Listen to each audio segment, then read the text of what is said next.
నమస్తే, welcome to four sides TV. Kailasa పర్వతం కోట్లాది భారతీయుల విశ్వాసానికి ప్రతీక. ఈ కైలాస పర్వతం ఎత్తు 6714 మీటర్లు. దీని ఎత్తు ఎవరెస్టు పర్వతం కంటే 2000 మీటర్లు తక్కువ. అయినా ఇంతవరకు ఎవరూ కైలాస పర్వతాన్ని అధిరోహించలేకపోయారు. ప్రముఖ పర్వతారోహకులు కూడా ఈ పర్వతాన్ని ఎక్కేందుకు నిరాకరించారు. ఈ పర్వతాన్ని అధిరోహించడానికి పలువురు ప్రయత్నించినప్పటికీ వారి ప్రయత్నాలు విజయవంతం కాలేదు. అక్కడి వాతావరణం కారణంగా ఎవరూ అడుగు పెట్టలేకపోయారని అంటారు. మరికొందరు ఆ ప్రాంతంలో నావిగేషన్ చాలా కష్టమని కూడా చెబుతారు. ఈ పర్వతంపై అనేక అతీంద్రియ శక్తులు ఉన్నాయని హిందువులు భావిస్తుంటారు. అందుకే దీన్ని మిస్టరీ పర్వతం అని కూడా అంటారు. శాస్త్రవేత్తలు ఇప్పటి వరకు ఈ మిస్టరీని ఛేదించలేకపోయారు.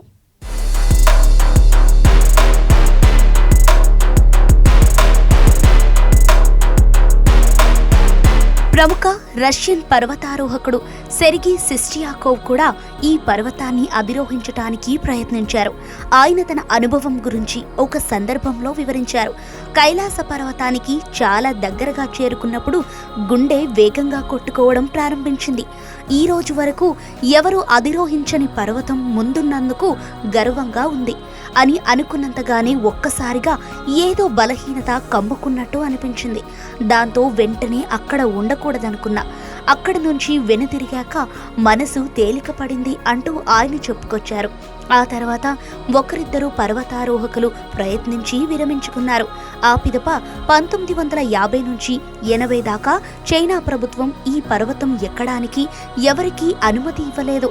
2001 దాకా కైలాస పర్వతాన్ని అధిరోహించడానికి పెద్దగా ప్రయత్నాలు జరగలేదు. 2001లో స్పెయిన్కు చెందిన ఒక బృందానికి చైనా ప్రభుత్వం అనుమతి ఇచ్చింది. అయితే కైలాస పర్వతం హిందూ మత విశ్వాసాలతో ముడిపడి ఉందని, అందువల్ల దానిని అధిరోహించటానికి అనుమతి ఇవ్వకూడదంటూ అంతర్జాతీయంగా ఒత్తిడి వచ్చింది. దీంతో చైనా ప్రభుత్వం అనుమతిని ఉపసంహరించుకుంది. ఇంకొంచెం వెనక్కి వెళ్లి చూస్తే భారతీయుల మాదిరిగానే రష్యన్లు కూడా చాలా కాలంగా కైలాస పర్వతం పట్ల ఆసక్తి చూపుతున్నారు. 1927 ప్రాంతంలో నికోలస్ రోరిచ్ అనే పరిశోధకుడు, చిత్రకారుడు కైలాస పర్వతాన్ని సందర్శించాడు. కైలాసానికి మార్గం అంటూ ఆయన కొన్ని చిత్రాలు కూడా గీశాడు. రోరిచ్ కైలాస పర్వతం పరిసరాల్లో శంబాలా అనే ఆధ్యాత్మిక రాజ్యం ఉందని తన డైరీల్లో రాసుకున్నారు. 1999లో రష్యన్ నేత్ర వైద్య నిపుణుడు ఎర్నెస్ట్ ముల్దాషేవ్ బృందం కైలాస పర్వతం రహస్యాలను కనుగొనటానికి టిబెట్ యాత్రకు వచ్చింది. ఈ బృందం పలువురు టిబెటన్ లామాలను కలుసుకుంది. పవిత్ర పర్వతం పాదాల చుట్టూ తిరుగుతూ కొన్ని నెలలు గడిపింది. అక్కడే ఎన్నో పరిశోధనలు చేశారు. ఈ క్రమంలోనే కైలాస పర్వతాన్ని మానవులే నిర్మించారని ఎర్నెస్ట్ ముల్దాషేవ్ పరిశోధకుల బృందం ప్రకటించింది. కైలాస పర్వతం పిరమిడ్ ఆకారంలో మానవులు నిర్మించిన అత్యద్భుతమైన భారీ కట్టడమని అప్పట్లో చెప్పుకొచ్చారు.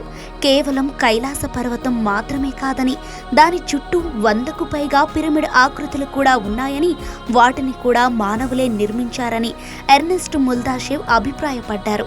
అయితే ఆ టీం వాదనను చైనా శాస్త్రవేత్తలు, భారతీయ ఆధ్యాత్మికవేత్తలు ఖండించారు. ముల్దాషేవ్ వాదనతో ఏకీభవించటం లేదని ప్రకటించారు. ఇది సహజంగా ఏర్పడిన పర్వతమని చైనా శాస్త్రవేత్తలు వాదించారు. అది దేవుని లీల అని భారతీయ ఆధ్యాత్మికవేత్తలు చెబుతున్నారు. ఇక పురాణాల ప్రకారం చూస్తే ఈ పర్వతం సృష్టికి కేంద్రం. దీని ప్రతిముఖం బంగారం, రూబీ, స్ఫటికం, లాజూలీ వంటి విలువైన లోహాలతో తయారైందని పురాణాలలో కూడా ప్రస్తావన ఉందంటారు. ఇప్పటి వరకు ఒక్క వ్యక్తి మాత్రమే ఈ పర్వతాన్ని అధిరోహించాడు. కైలాస పర్వతం రేడియో ధార్మికతతో కూడుకున్నదని కూడా చెబుతారు. ఈ పర్వతం వాలు 65 డిగ్రీల కంటే అధికంగా ఉంది. ఎవరెస్ట్ పర్వతంలోని ఈ వాలు 40 నుండి 60 డిగ్రీల వరకు ఉంటుంది. ప్రస్తుతం కైలాస పర్వతాన్ని అధిరోహించటంపై పూర్తి నిషేధం ఉంది. యోగి మిలారేపా అనే బౌద్ధ సన్యాసి 11వ శతాబ్దంలో కైలాస పర్వతాన్ని అధిరోహించాడని చెబుతారు. అతనొక్కడే ఈ పవిత్రమైన రహస్యమయమైన పర్వతాన్ని సందర్శించి సజీవంగా తిరిగి వచ్చాడని అంటారు. దీనికి కూడా ఆధారాలు లేవు. ఈ పర్వతం పైన హెలికాప్టర్ తిరిగింది, ల్యాండ్ అయిందని అంతర్జాలంలో కథనాలు ప్రచారంలో ఉన్నాయి. కానీ వాటికి సాక్ష్యాలు, రుజువులు లేవు. హిందూ మత విశ్వాసాల ప్రకారం కైలాస పర్వతం శివుని నివాసం. అక్కడికి ఎవరూ వెళ్ళలేరనే అంటారు. ఇక ఎవరెస్ట్ ఎక్కటానికి లేని భయం కైలాసం తాకటానికి ఎందుకు? కైలాసం ఉపరితలంపై ఏముంది? కనీసం హెలికాప్టర్లు కూడా దీని పైభాగం నుంచి వెళ్లేందుకు సాహసించలేని పరిస్థితి వెనుక మర్మమేమిటి? ఈ భూమిపై హిమాలయాలు ఏర్పడి సుమారు 10 మిలియన్ల సంవత్సరాలు అయినట్లు సైంటిస్టులు చెబుతారు. కైలాస పర్వతం వయసు కూడా బహుశా అంతే ఉండవచ్చు. అయితే మిగతా హిమాలయ పర్వతాలకు కైలాసానికి స్పష్టమైన తేడా ఉంటుంది. కైలాస పర్వతం ఒకప్పటి అఖండ భారతానికి సెంటర్ పాయింట్లో ఉంది. గురుత్వాకర్షణ శక్తికి గరిబనాభి ఎలాంటిదో అఖండ భారతానికి సెంటర్ పాయింట్ కైలాసం. 6 హిమాలయ పర్వత శ్రేణులకు మధ్యలో కైలాస పర్వతం ఉంది. దానిని దూరం నుంచి చూసి తరించడమే అదండి కైలాస పర్వతం కదా.